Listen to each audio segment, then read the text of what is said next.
the most incredible aspect of all.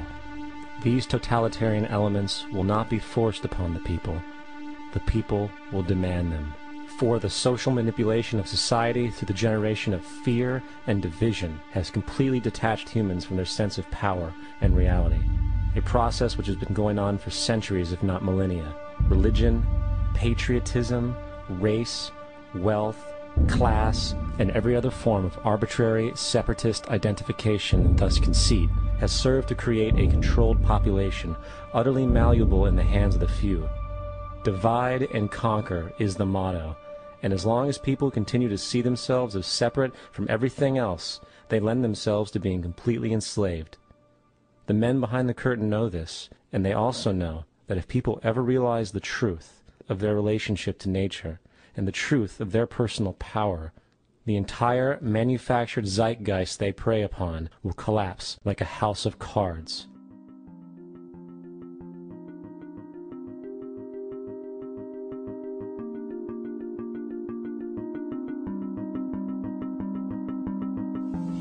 The whole system that we live in drills into us that we're powerless, that we're weak, that our society is evil, that it's crime-ridden, etc., and so forth. It's all a big, fat lie. We are powerful, beautiful, extraordinary. There is no reason why we cannot understand who we truly are, where we are going. There is no reason why the average individual cannot be fully empowered. We are incredibly powerful beings. You know, I think I spent 30 years of my life, in the first 30, trying to become something. I wanted to become good at things. I wanted to become good at tennis. I wanted to become good at school and grades and everything I kind of viewed in that perspective. I'm not okay the way I am, but if I got good at things, you realize that I had the game wrong. The game was to find out what I already was. Find out what I already was.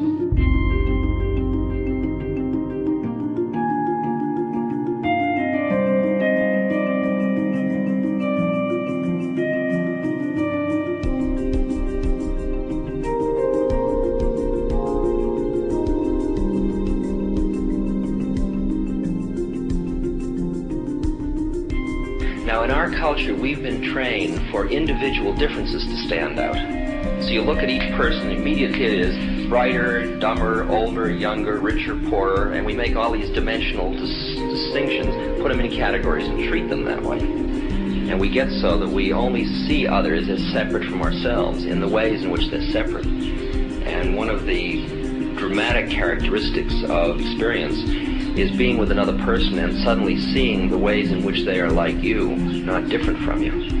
And experiencing the fact that that which is essence in you and which is essence in me is indeed one. The understanding that there is no other. It is all one. And I wasn't born Richard Albert, I was just born as a human being. And then I learned this whole business of who I am and whether I'm good or bad or achieving or not. All that's learned along the way.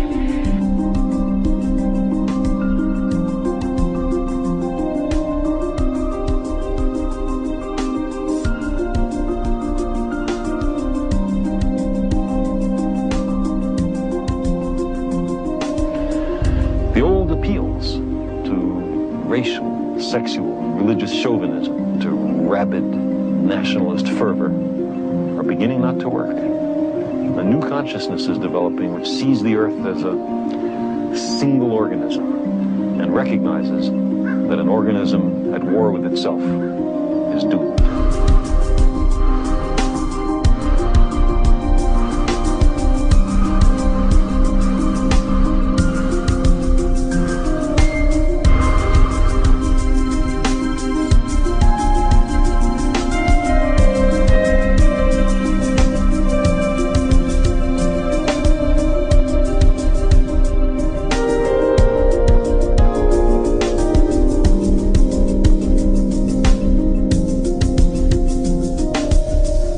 Bill Hicks used to finish his shows with this. Life's like a ride in an amusement park. And when you go on it, you think it's real. Because that's how powerful our minds are. And the ride goes up and down and round and round. It has thrills and chills, and it's very brightly colored. and it's very loud, and it's fun for a while. Some have been on the ride for a long time, and they begin to question, is this real, or is this just a ride? And other people have remembered, and they come back to us, and they say, hey, don't worry. Don't be afraid ever, because this is just a ride. And we kill those people. Shut him up. I've got a lot invested in this ride. Shut him up. Look at my furrows of worry. Look at my big bank account. My family, this has to be real. It's just a ride. But we'll kill those good guys who try and tell us that. You ever notice that? And let the demons run amok? But it doesn't matter, because it's just a ride, and we can change it anytime we want. It's only a choice. No effort, no work, no job, no savings of money. Just a choice right now between fear and love.